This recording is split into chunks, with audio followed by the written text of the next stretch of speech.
But on this canyon road just outside Las Vegas, Robert Bigelow's story takes a turn that some may find, to put it lightly, improbable. He told us this is where his grandparents had a close encounter with a UFO. It really sped up and came right into their face and filled up the entire windshield of the car. And it took off at a right angle and shot off into the distance. That story sparked his obsession and explains the alien looking out from the side of Bigelow Aerospace. It made for the kind of conversation you don't ordinarily have with an accomplished CEO. Do you believe in aliens? I'm absolutely convinced. That's all there is to it. Do you also believe that UFOs have come to Earth? There has been and is an existing presence, an ET presence. And I spent millions and millions. I probably spent more as an individual than anybody else in the United States has ever spent on this subject. Is it risky for you to say, in public that you believe in UFOs and aliens? I don't care. You don't worry that some people will say, did you hear that guy? He sounds like he's crazy. I don't care. Why not? It's not going to make a difference. It's not going to change reality of what I know. Do you imagine that in our space travels we will encounter other forms of intelligent life? You don't have to go anywhere. You can find it here? Yeah. Where exactly? It's just like right under people's noses. Oh my gosh. Wow.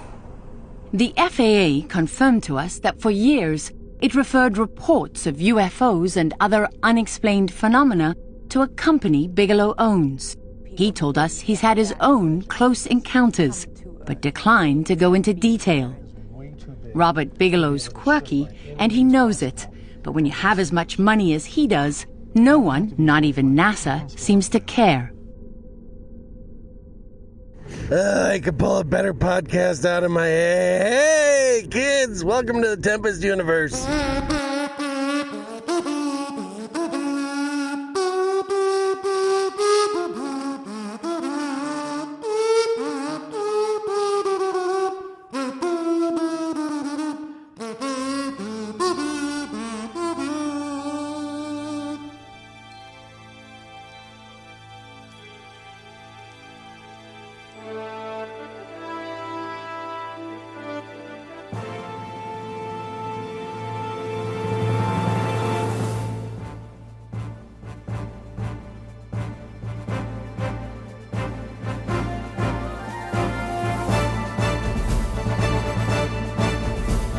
This is the Tempest Universe, man. Hold on to your ass. You're in for a hell of a ride. I can't stop playing that Robert Bigelow situation there. I can't help myself. There is something about him in that interview which tells you he's gone. He's literally gone when it comes to that UFO situation. Hold on a second. Let me lower my volume here because I was doing a Facebook episode of the Big Nine Sports podcast, and the settings are all crazy. Anyway, when you hear him like have that little, that little laugh, it's so weird. Like he's like a kid in a candy store talking to this reporter, like he knows. He's like, you're so dumb. I know it all. I know what's really going on. You got to listen to that listen to it. Just go back. I'll pause. I'll wait right here. Just go ahead and, I'll wait right here for you. Go back, rewind it, and just play. Just play the laugh. This was several years ago. Well, maybe like 5 or 4 years ago or something like that. But look at everything that's happened since. And you have an individual who literally was getting all the UFO reports from the FAA and also involved in Skinwalker Ranch. And his laugh is like, I don't know, you can't say it's evil because it's not like the evil laugh we're used to, but it's like at that very moment when she asked that question about, ET and contact, it's like he went into like another reality. He did. And his laugh was just like, oh gosh, like the cat that swallowed the canary. the last two episodes, I see at the end of the last episode I played that. I just played this one in the beginning because you guys have to realize that these guys know. These guys that have all the money, the billionaires, the government people, they know the answer. They're just putting up a dog and pony show for the public when it comes to UAP reports, when it comes to establishing government, offices and reporting to this and trying to tell that one that and who's controlling what. They already know it all. They're just trying to figure out how the hell they're going to tell us. How the hell are they going to tell us the truth? That's basically is what it is. And we're too dumb to see the signals. We're too dumb to see the writing on the wall. Like, just, if you listen to that, let's say you were talking to someone, let's say about, hey, I've seen a slew of dirty underwear everywhere, and they're talking to you, and they have that little laugh, you got to beat that ass, because they've got information they're hiding. I'm going to be honest with you. That's the truth. Robert Bigelow knows a lot. He knows a significant amount of information when it comes to UFOs and aliens. There's no doubt about it, but the general public is okay with possibly letting some kind of not new, government agency report to the government, not government, about all this situation. It's a waste of damn time. Stop screwing around. They already know. They already know. They're just trying to figure out how the hell they're going to tell you so that you don't stop braiding people's hairs. They're going to try to figure out a way to tell you so that you don't stop taking care of your babies. Or going to work. Or going to church.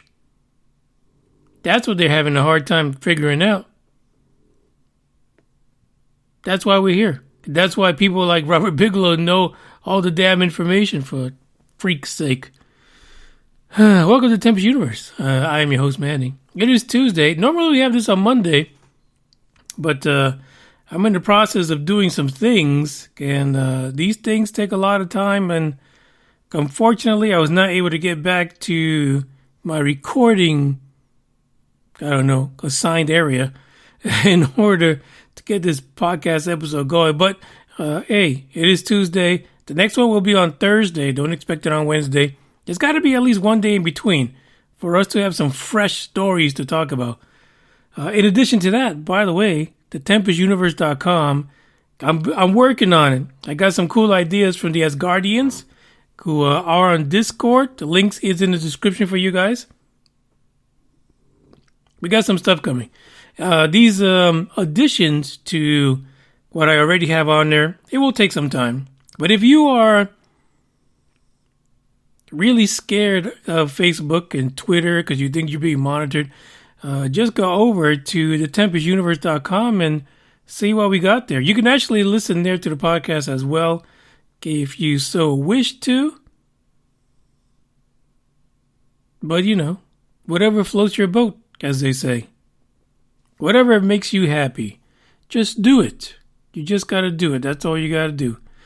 Until then, we're going to start our podcast as we normally do by playing some tracks in between news articles. So, check this out.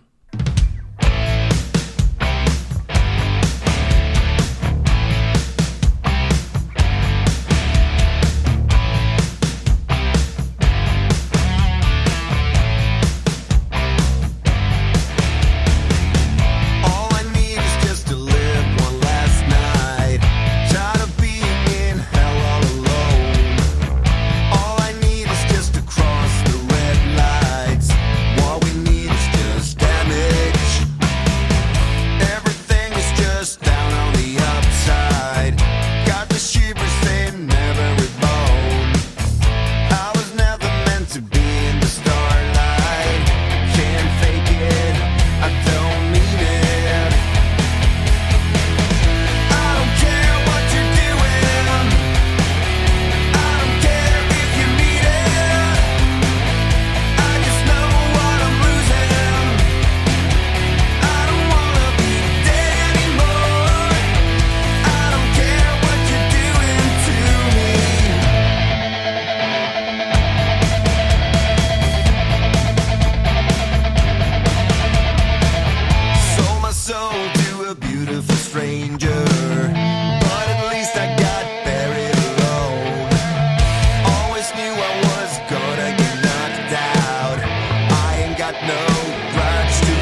article is about Utah, and Utah's most infamous UFO sightings will have you believing in the unexplained. I think it takes not too much for us to believe in the unexplained.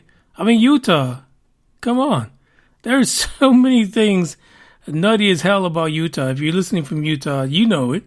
You already know what I'm going to talk about. You know that there's a place called Skinwalker Ranch that does not play around when it comes to the unexplained. Unexplained everything, to be honest. And I can't wait to the new season of Skinwalker Ranch episode starts again. So we'll see. Apparently they wrapped up filming already, so who knows. But this article is about some other things you may not know. And the first one has to do with an alien encounter. And it was written by an author by the name of David Boer. And he says there was a story about a man back in 1959 in Cedar City, Utah, that had apparently some interactions with extraterrestrial life while he was on the road. According to the book, this guy was a missile-based technician, Gary Irwin, and he was driving back to his barracks at Fort Bliss in El Paso. You know, I heard Fort Bliss back in the day was not a happy place to be at, to be honest. It's apparently grown quite a bit, so if you're in Fort Bliss, God, thank you for your service. But apparently you're living in a lap of luxury right now compared to what Fort Bliss used to be like. But anyway, on the way back to Fort Bliss, he saw a glowing object which he thought was a plane crash. That is a problem. He pulled over to the side of the road. He put on his jacket and he left a note in his car explaining where he had gone. Listen, I say it all the time. If you see a UFO and you stop on the side of the road, that is a wrong move. Don't do it. Honestly, just don't. It's not even worth it. Don't be a statistic. Don't be a MUFON statistic. They got a few running. Some of them are, have to do with underage kids, but still, don't be a statistic of pulling over to the side of the road just because you see a UFO. It never ends. I've never seen a story where this ends well. It just doesn't happen. So he pulled over to the side of his road, did his thing, wrote his note, and later on there was a search party looking for him. See what I mean? He was found unconscious without his jacket, and there was no sign of any kind of a plane crash. The sign that he missed was getting out of his damn car. Again, please. You can do telephotos. You can take pictures from far away. Get yourself a damn shotgun microphone so you can get all the audio. Just don't get out of your car and try to approach stuff like that. It's not cool. It doesn't work. You will be probed a million ways to Sunday.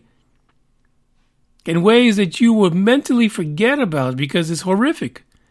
Anyway, after the experience, Irwin, he was pretty much given a clean bill of health after he finally made it to Texas. But he had quite a few blackouts. He had amnesia. He actually ended up in the psychiatric ward at Fort Bliss. I mean, there's your signs. Really, Irwin is your blueprint for why you should not get out of your car. Let's be honest about it. Like if you see something crashing or heading down to the planet, but it does not look like an airplane, keep your distance. Call the authorities, first responders, emergency folks, call them all. Don't get out your car. Eventually, he deserted his post at the base. He couldn't take it anymore. It became too much for him. Too much. This author actually went looking for him and found him. And, Irwin went through all the accounts of what happened back in Utah in the desert and everything that happened to him for months. Boer, the author, published this in his book titled No Return, the Jerry Irwin story, UFO abduction or cover-up operation. He published that book in 2017. According to Boer, he said that there was no are no account of alien abductions in circulation at the time. So Irwin's story originated before alien abductions had been portrayed in entertainment and the media, making his account unique for its timing. This is 1959 in Utah. This is before, if you had a bad day or you're having a bad life, this is before people would use aliens as a way to get away from what they were experiencing or as an explanation for bad luck. Oh, maybe I've been proved. The other one that's in this article, and by the way, if you want to read more about what they talk about in the article, go to the link in the description, pay the author and the publication a visit. They have the full story. This one's about Dugway Proving Grounds. There's a quote in here from the military that says that it is the nation's leading test center for chemical and biological defense, conducting efficient testing and support to enable our nation's defenders, interagency partners, and our allies to counter chemical, biological, radiological, and explosive hazards. In other words, they fuck shit up over there. They will blow up, eradicate, and make you glow in the dark if you get close enough to all their testing. Dugway Proving Ground is about 800,000 acres, so you could do all kinds of stuff there, to be honest. There is no playing around. You could test and test till the cows come home. There's an eyewitness that reported a lot of odd sightings near Dugway, and the man actually described a jet that vanished into thin air, and even a former police officer on the nearby Go Shoot Reservation who claimed to have seen traveling down a deserted road a flying saucer that whizzed by him. The individual said, the former police officer said, after he flashed light beam onto the UFO reacted by speeding up and over a mountain range until it was out of sight in seconds. The officer said that a few minutes later, two jets, fighter jets, not just consumer passenger jets, flew by following the same trajectory as the flying saucer. These are actual stories. These are things that you're not going to find in a UAP report. These are not things that your newly created Pentagon government office, DIA, HBO, CIA, they're not going to have these stories because they're ignoring them. They're literally ignoring hundreds of thousands of reports in lieu of just picking a few military experiences. Okay, not to downplay the importance of military personnel reporting these incursions of UFOs and UAPs into restricted airspace and training exercises, but for fuck's sake, they've been doing this for a long time to citizens. When is it all going to come together? When is it all going to come full circle? Apparently, the writer did try to obtain access to Dugway just so that he could see what the hell's going on in Dugway, but he was denied access. And the reason is pretty funny, because he was denied access for having unpaid tickets on his driving record. I don't know how one thing has to do with the other. It makes no sense, but they don't play around. They will find any reason for anyone to be blocked or kept from the information they have. But this is just an example of what the article has to offer. If you're in Utah, I'm sure you've seen many of these things. And if you're anywhere near Skinwalker Ranch, geez, you probably need to write your own book. I'm sure that people that have lived around Skinwalker Ranch over the last, 3 to 4 decades have nothing but book material when it comes to the paranormal and UFO, ufology, and all that kind of stuff. It's one of those places. It's a hotbed of hotbedness. I mean, that is it. That is a hotbed of hotbeds. Check out the article in the description, because I'm sure even in your own state, there's some kind of abduction situation going on that hasn't been told yet, or it's been forgotten.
fucking scream at me? Where's you the money? Fuck you. Look at you with your fucking 48% body fat.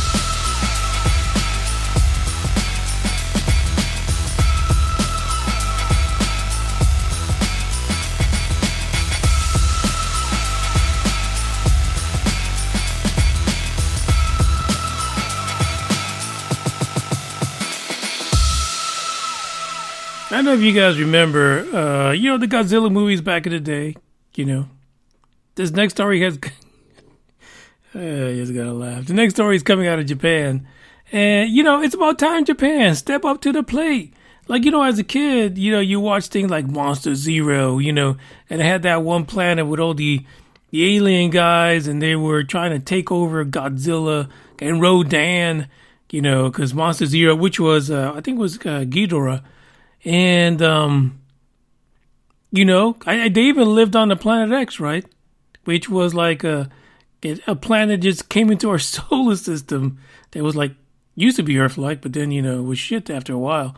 But anyway, the story is about residents of a Japanese town that apparently is near a mountain that's a hotspot for UFOs since the 70s. You don't get a lot of stories out of Japan when it comes to UFOs, but for God's sake, in them Godzilla movies, they had aliens and UFOs in it. And they were always advanced, technologically advanced. Even in the modern day Godzilla movies, you still saw aliens in there. Not all of these kaiju all came from planet Earth. They were imported, some of them. And not for any good reason either, to be honest. Well, it turns out this town of about 1,900 folks outside of Fukushima. Now, we know Fukushima because Fukushima had some bad juju, right? Thanks to a tsunami. Slightly radioactive, still radioactive. They're still trying to clean the place up, but Fukushima is right. This town has statues of aliens and has a mascot that's a white alien piloting a golden flying saucer. A golden flying saucer. I mean, they give no fucks in that town. They're letting you know what it is that they believe in. There's a UFO researcher who back in 1972, when he was 25 years old, he was hiking the mountain and he was with his friends. They do what you do. When you're next to a mountain or some big ass hills, you always feel compelled to go climb it.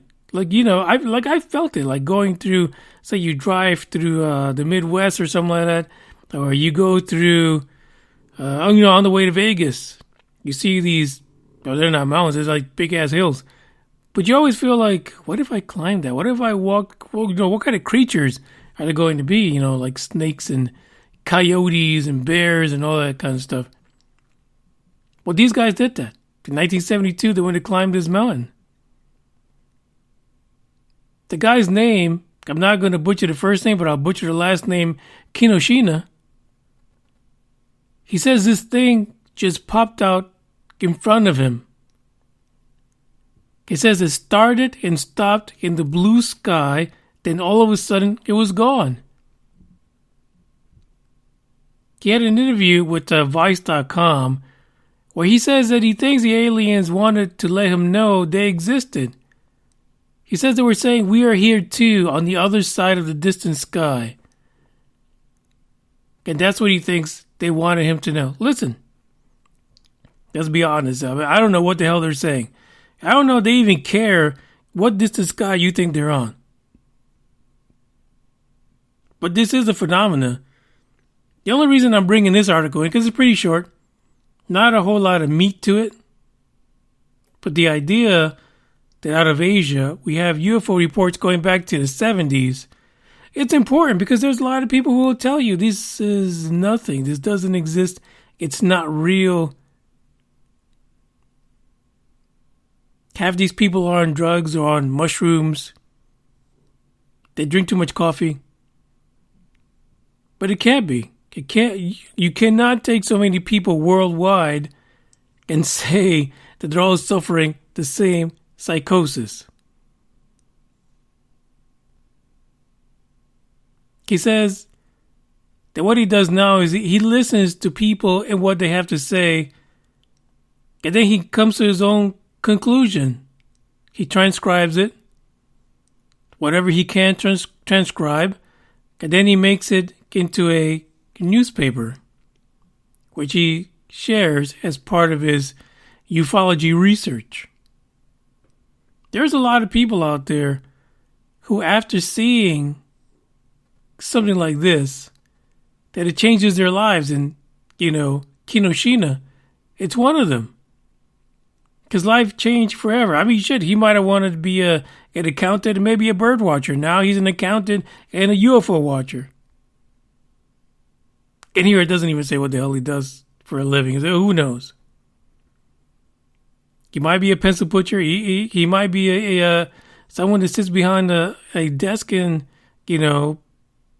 does calculating work. He's an accountant. But if he wanted to watch birds, he's done with that. Now he watches and interviews people who experience UFOs because it was so incredible to experience. But the idea is it's coming from the East, the Far East, coming from Japan. So the people in Japan see it, I'm sure the people in China do, and everywhere else in Asia. How do you get everyone in Asia on board to reporting sightings like this? I don't know. It's a tough question, but they got to figure it out. Like I said, it was a short one. Check it out. I don't recall that they mentioned the name of the town in the article itself, but it wasn't from Vice News. So maybe Vice News, if you go to that article, you'll be able to find it and maybe visit one day. Who knows? Get yourself a free probing from the white alien that's flying the golden saucer. But in any case, this next song, guys, you need to stop it. You need to stop the podcast right now. Go get your flashlights. Go get your glow sticks. Take all the work you got to do today or tomorrow, pile it up in the center, and do a war dance around it. If you're a USPS employee and half your truck is filled with Amazon boxes, throw it all into a pile, set fire to it, and do your war dance. Because this one's for you. Check it out.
If that doesn't get you going, I don't know what will. I mean, literally, you can go and rewind that segment. Just get all the dirty diapers you've been changing all day and just set fire to that too. Come on. Do your war dance. Do your war dance. What's up to the guys who are in the live chat right now? The Norm, Gangvit, Green Man. Thank you for joining live on Spreaker.com. I kind of slowed down towards the end of the year because it just got too busy to do live shows, but we're back at it again. And what can I say? It's always fun to do it live, but the thing about live is, when you screw up, you screw up. There's just no way around it.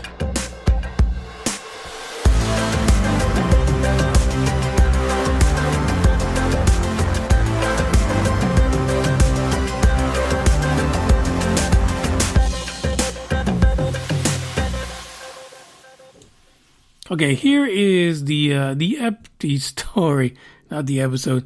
The story about JetBlue. A pilot was stunned as a shape-shifting UFO appeared beside his plane at 37,000 feet over Texas.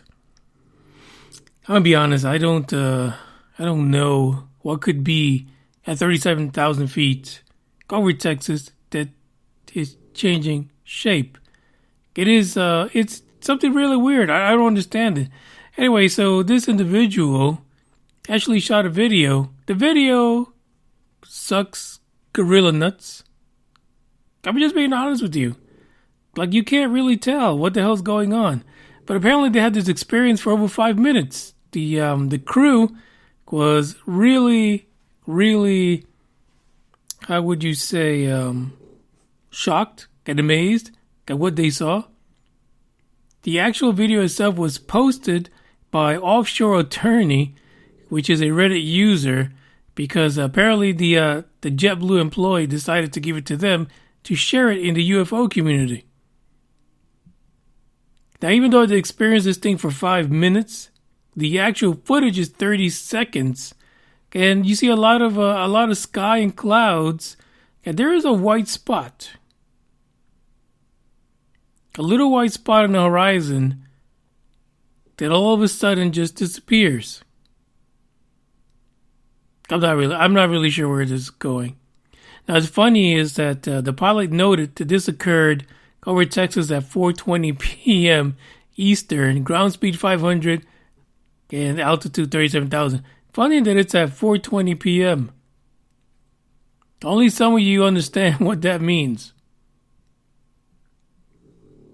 According to the pilot, there was no radar for air traffic control, no hits, nothing showing on the image for the avoidance system.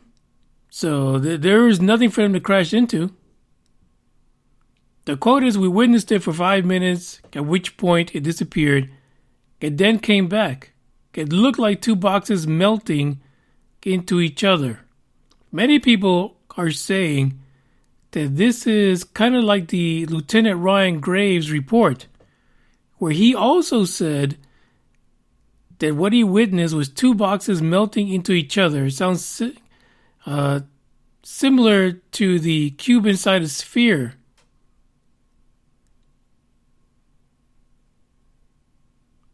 It's really weird. It's really strange. But this is what Lieutenant Graves reported in the Pentagon UAP report. And here's a pilot who's not reporting the same thing. What is it? Why would a UFO shapeshift? There's, when it comes to orbs and shapeshifting UFOs, it makes no sense to me. Could it be that the shapeshifting might have been because it was getting ready to leave our dimension, our atmosphere? I don't know what it is. But it is a strange occurrence, and something that, as consumers, or some of us being prosumers, we're not ready to record, because apparently we can't get a good recording of this. But here's a pilot at 37,000 feet, and I promise you, when you look at the video, you will not really see anything of interest. But kudos to the crew for actually recording this and taking the time to publish it, because I'm sure JetBlue was none too happy about this happening. But it's okay. It is Texas, and the state's big enough for us to capture this thing again eventually, to be honest. It's just a matter of time before we get a good close-up shot, because someone's going to have some kind of telescopic freaking lens on their phone to get this done. And they sell them out there. So if you're someone that likes watching the sky, but you only have your phone, you never have your camera around, you can buy a telescopic lens to add to your camera, and you can zoom in a little better. But check out the link in the description, and you let me know. And if you need an attorney, find the offshore attorney on Reddit. He might be able to help you. Maybe this guy actually did this because he thought that he would need an attorney. But, I don't know. These airlines are handling their pilots and crew reporting UFOs. But, since last year, there's been an increase of these. They're pretty much brave now. They feel like they're getting some support in one way or another. And they're reporting these UFOs. Because really, at 37,000 feet, what the hell is supposed to be up there other than you? It's really strange. But thanks for reporting it, JetBlue.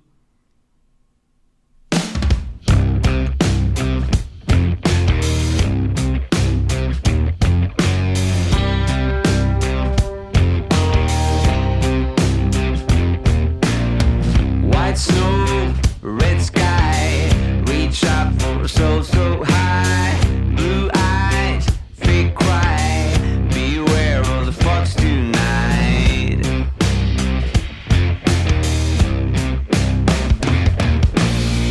Cold feet, a dark rain, my blood in your frozen veins. Dream high, no pain, run fast in broken chains.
My mom always said life was like a box of chocolates. You never know what you're going to get.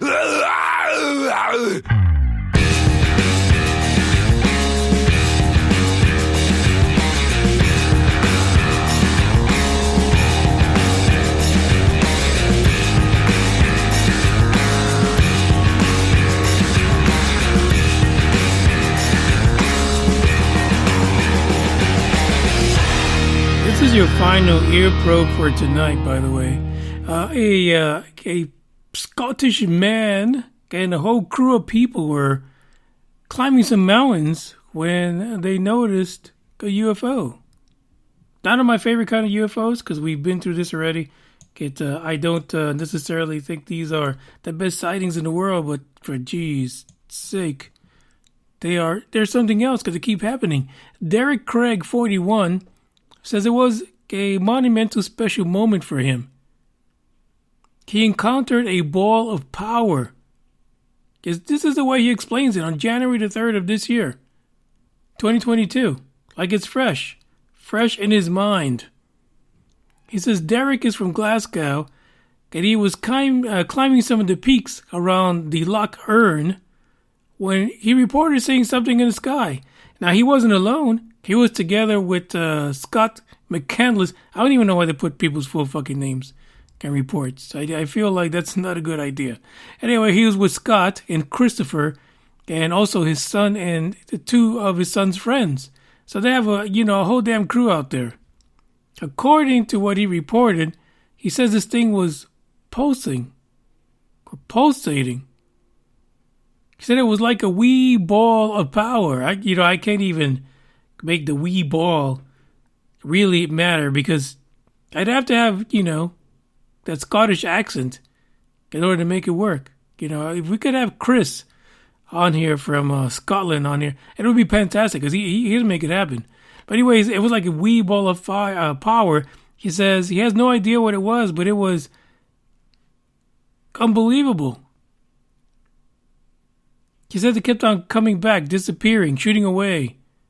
He said you could see it pulsating. It was just oozing power. He says at one point it shoots up and pulses twice, and then it zooms away like something out of Star Wars. The experience was earth-shattering. He said he never experienced anything like that in his life. He says before this happened, before him and the crew of 5 people saw this pulsating power ball, he said he was really skeptical about UFOs, the topic altogether. But he says now he believes. He believes that there is something out there. Something that he was ignoring met him face to face on those mountains by the loch. He can't stop thinking about it. It's changed his life. He says it was the most amazing thing to see. You get this a lot, right? People who have UFO experiences, they change their life. They chase it. It's like chasing that first high. Some of you know that. They got to get back to it. They got to get that same feeling again. And so they chase after it. They look at stories. They look for other people that have similar experiences. They continue to chase. And really for answers, right? Because you want to know what you saw. Was it really from 4.2 far out of your universe, out of your solar system, out of your wheelhouse of being able to understand or fathom that there is something out there? Something that's being denied to you, but you see it with your own eyes right in front of you. So I think it's fortunate. It's fortunate that Derek had these eyewitnesses. These are people close to him. Even his own son. Glasgow has a new UFO experiencer. Glasgow, I hope you take care of him. Don't make fun of him. Don't make him cry at night in his shower. Because he's scared. That he actually reported this to the Daily Record. And again, a pulsing UFO. What does that mean? But what was it doing? What was it trying to do? I don't think there's too many drones that would exhibit a pulsating or pulsing effect. And then on top of that, doing all the crazy maneuvers it was doing. Can't explain it. Nobody can. But I know that these folks had their lives changed forever. We've had a lot of UFO sightings, whether contemporary or back in the day, back in the late 50s, early 70s. But it goes to show you that if an entity like a government is really looking to understand the UAP UFO phenomena, they've got to stop being so narrow in their focus. They need to broaden their understanding and put some power behind tax money, some power behind powerful people to find out what's going on and really defend your citizens. Because eventually, someone's got to be responsible for the fact that people are taken, people are disappearing, and many of them are attached to these kind of sightings. That's the end of the pod. We will be back on Thursday. I appreciate you guys for listening. And don't forget, man, if you got problems, pile them all up, set fire to them, and do your war dance. Doesn't have to be that way. You could change your reality. These UFOs change ours. So why not just return the favor in kind? Ciao.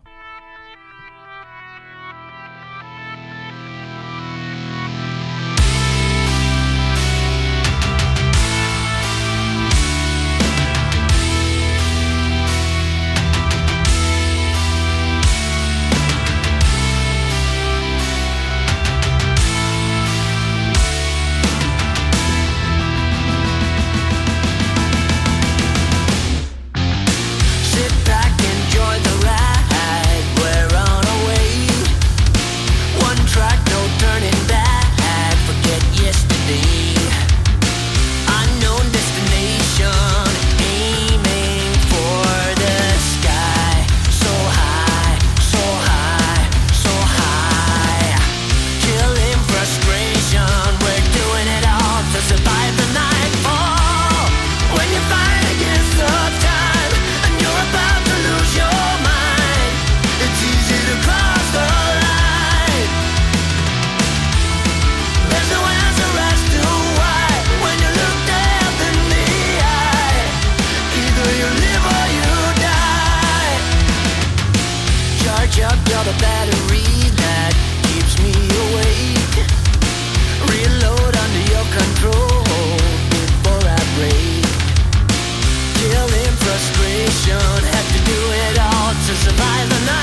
goodbye to all the haters, doubters, and non-believers trying to bring you down. In the blink of an eye, you'll realize that there's so much more to the book than the page you were stuck on.